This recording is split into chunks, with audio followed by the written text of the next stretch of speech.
కృష్ణా జిల్లా గన్నవరం నియోజకవర్గ టీడీపీ అభ్యర్థి యార్లగడ్డ వెంకట్రావు గారితో ఉన్నాం.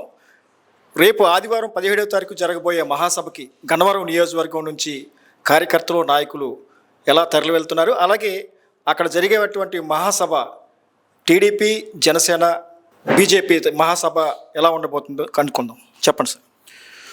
మొన్న గుడివాడ సభకే దాదాపు 15,000 మంది వచ్చారు మా గన్నవరం నియోజకవర్గం నుంచి.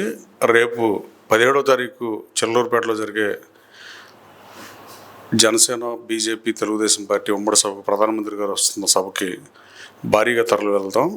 దాదాపు 20-25,000 మంది అయితే మినిమం వస్తారని నేను భావిస్తున్నా. ఆ ఏర్పాట్ల గురించి ఇందాక మీటింగ్ పెట్టాం.